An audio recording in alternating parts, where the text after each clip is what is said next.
La doctora Catherine Ampuero, ¿qué tal? ¿Cómo está usted? Estas son las imágenes del, ¿cómo se llama esto? Intervención, allanamiento, ¿cuál es el término correcto? No es un allanamiento porque para un allanamiento tiene que haber un requerimiento fiscal para que sea aprobado por un juez. Okay. Esto no es una resolución judicial. Entonces lo que hace aquí el Ministerio Público es concurrir a la institución que ahorita está albergando, digamos, las pruebas de los delitos que se le están imputando ahora al ex secretario del Palacio de Gobierno, el señor Pacheco.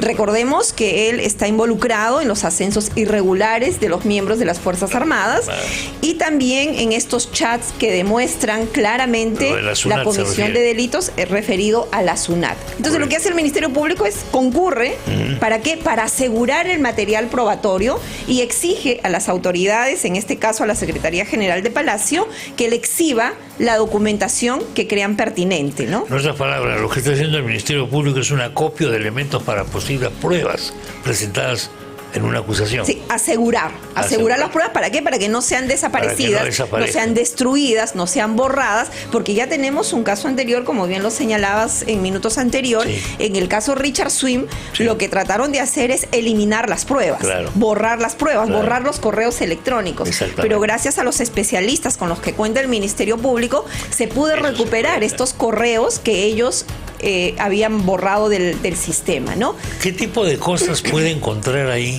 una persona, un fiscal? Por ejemplo, yo me imagino, vamos a suponer, abre ese cajón y en ese cajón me encuentro con un cassette, iba a decir, perdón, el cassette es de la época de Pizarro y Atahualpa, más o menos, pero con una grabación, una prueba.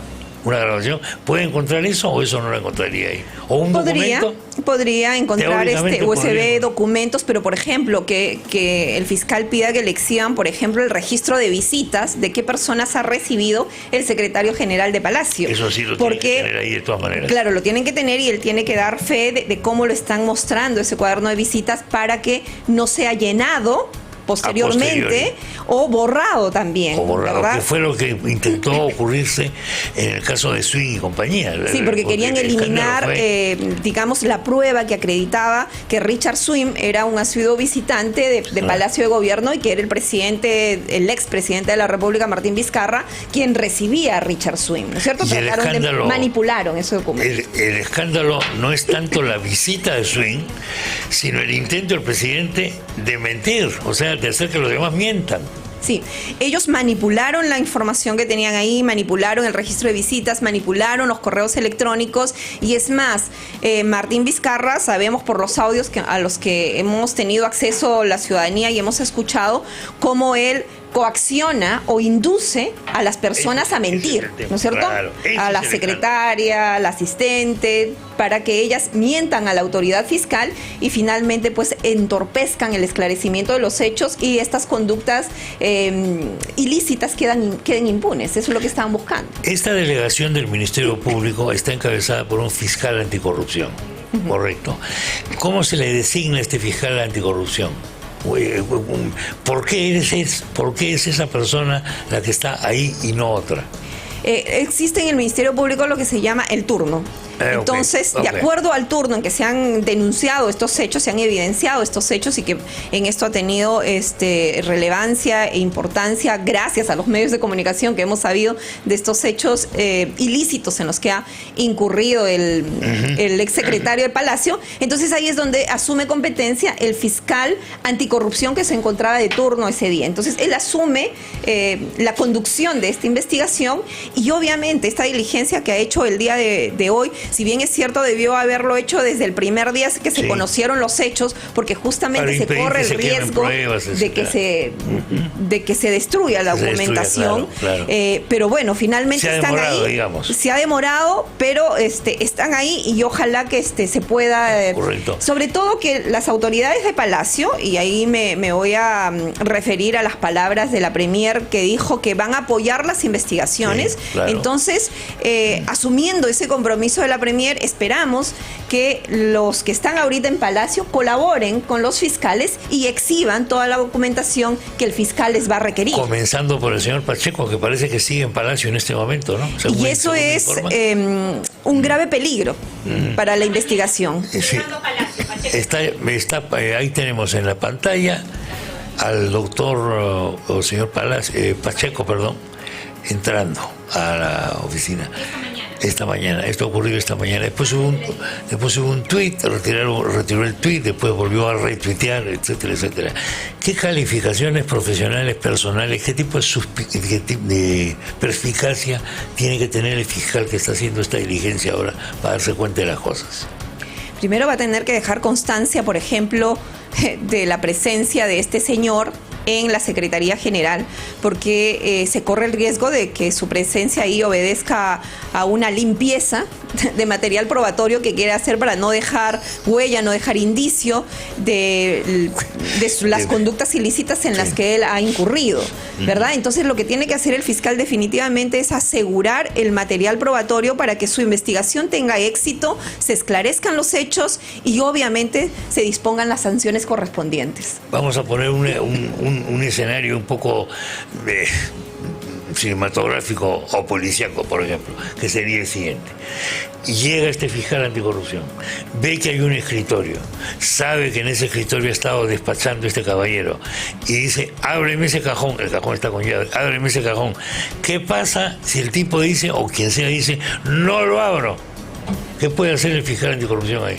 Podría disponer el acrao de ese escritorio hasta que vaya tramitando de manera paralela un requerimiento al juez, donde el juez sí es el único que le puede ordenar, así ellos no quieran que abran ese escritorio. Pero él no lo puede abrir en ese momento. No, el fiscal no puede. Sí, porque tiene que tener una orden judicial.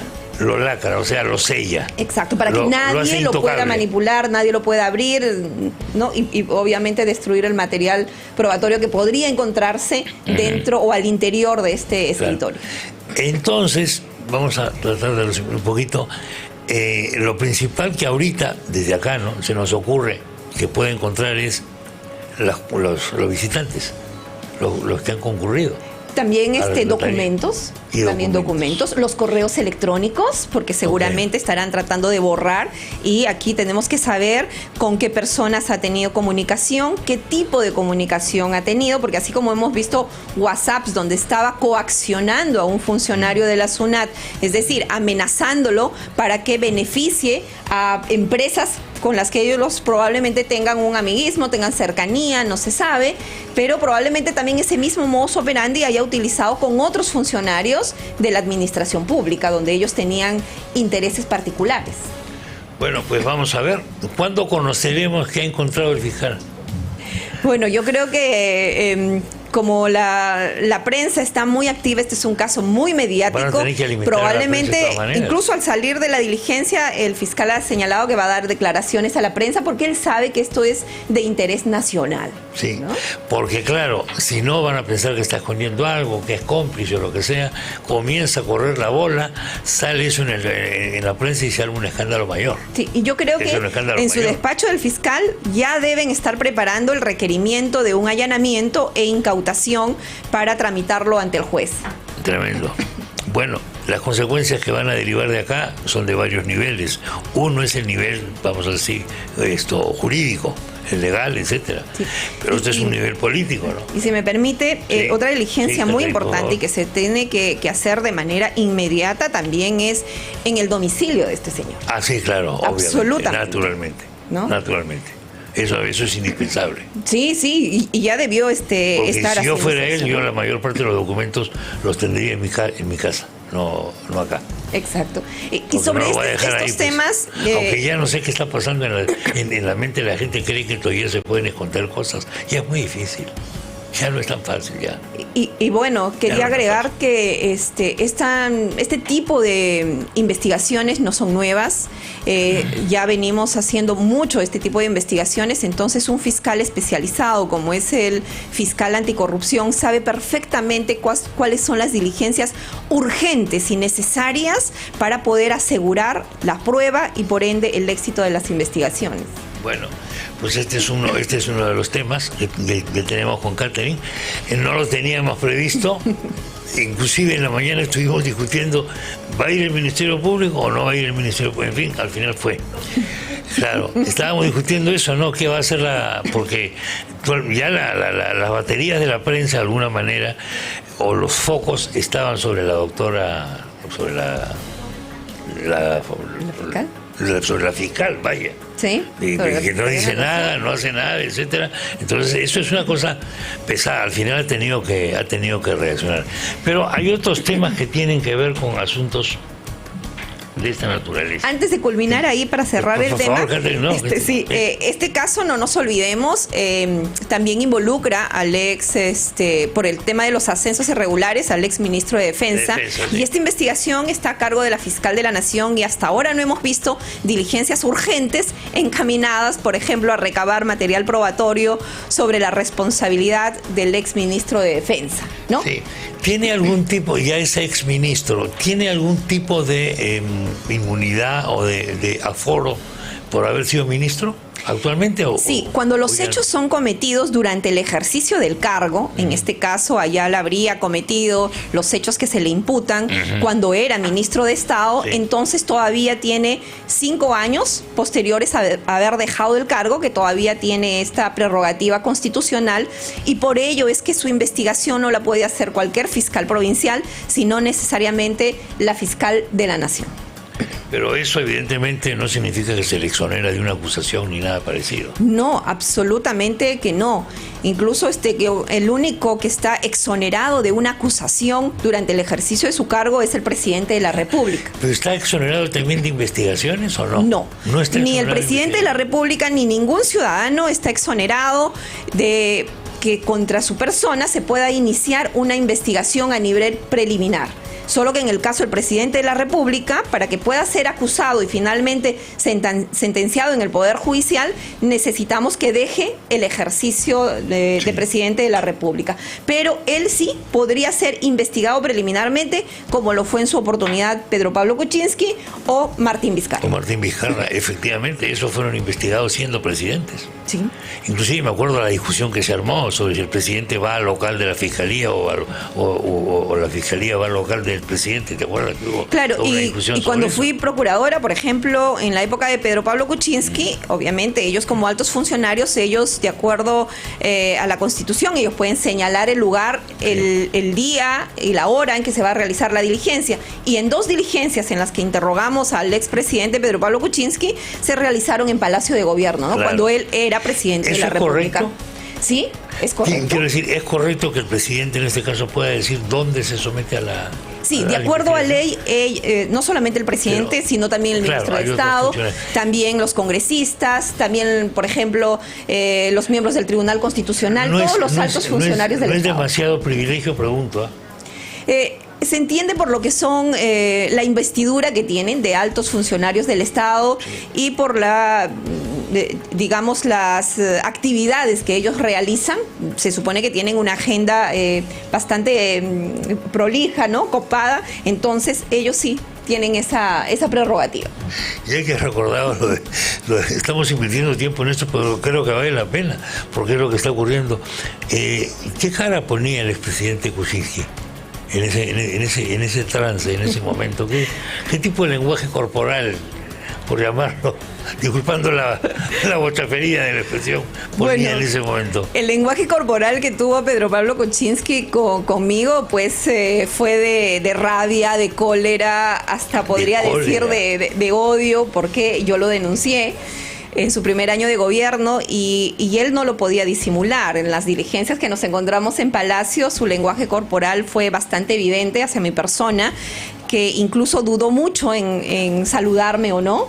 ¿Ah, sí? Claro. No, sabía yo, eso yo no lo sabía. Cuando yo llegué, estiré mi mano para saludarlo. Señor presidente, buenos días. Él me miró la mano y tardó. tardó en ser recíproco con el saludo, y obviamente después durante el interrogatorio, cuando le pregunté si había brindado servicios de asesoría a empresas corruptas como Odebrecht, Graña y Montero, pues el hombre saltó como un resorte, ¿no? Y supuestamente se indignó por esa pregunta que yo le hacía, y era porque realmente había dado en el clavo, ¿no?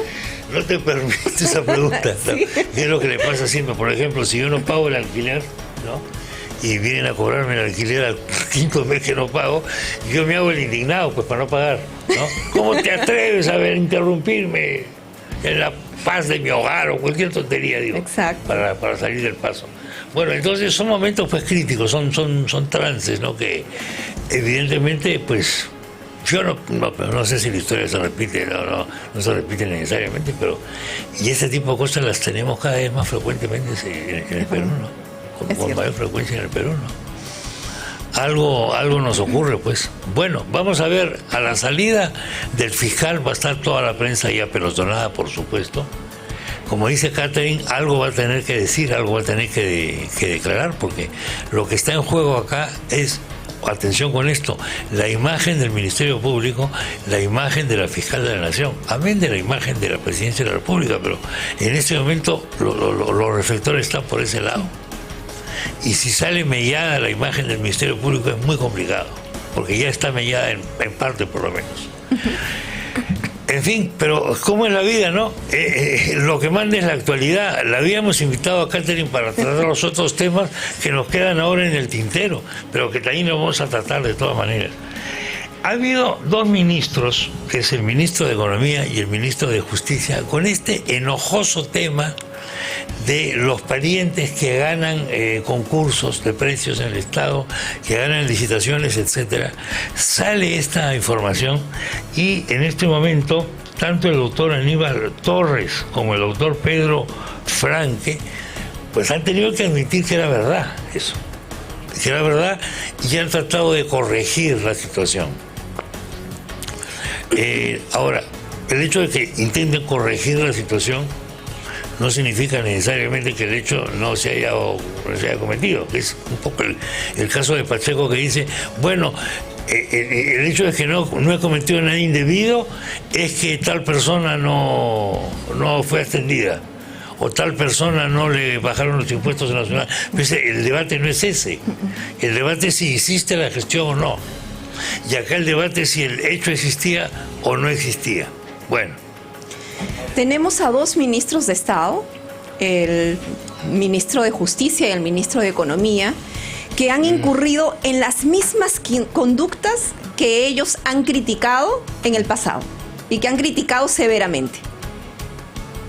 Lamentable, hipocresía absoluta, sí. Porque se entiende que tú criticas actuaciones o hechos que tú repudias y que tú nunca harías. Claro. Sin embargo, ellos han incurrido en eso que tanto han criticado. Catherine, te pido una licencia, y es que tenemos que ir a la noticia.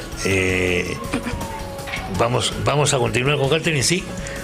Digo porque estamos va a haber una conferencia de prensa Gareca, pero todavía no, pero vamos a seguir, tranquila. Entonces, lo que decías es primero que lo irónico es que ellos son los que principalmente han cuestionado este tipo de relaciones familiares para obtener... Sí, y han incurrido exactamente en lo mismo, y yo creo que la ley tiene que aplicarse igual para todos, no dependiendo de quién infringe la ley, como se ha visto en nuestro país, porque aquí para aplicarse la ley hay que ver quién es el infractor, ¿no? Uh-huh. Si el infractor es de la misma ideología, del mismo partido político, pertenece al club de los amigos, su conducta queda impune, pero si es un enemigo ideológico del otro lado, conciencia tribal, se aplica la ley de manera severa, ¿no?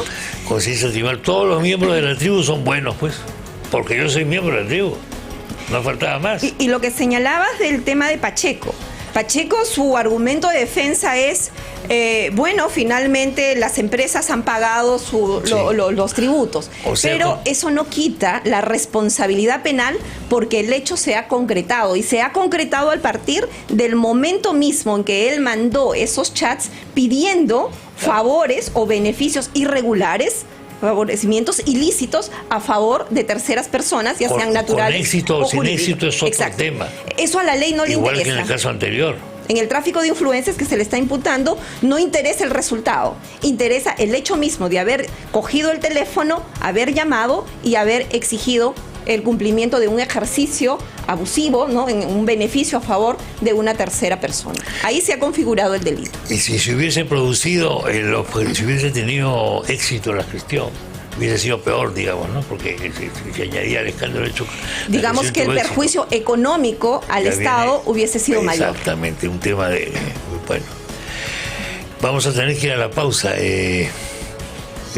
Catherine, muchas gracias por la visita. Muchas gracias a ti. La próxima visita vamos a ver que cuando ya sabemos que lo que va a pasar cuando se le invita a Catherine, va a haber un ingreso a Palacio de Gobierno, algún ingreso a algún otro local. Así que bienvenida. Muchas gracias. Muy buenos días. Muy buenos días.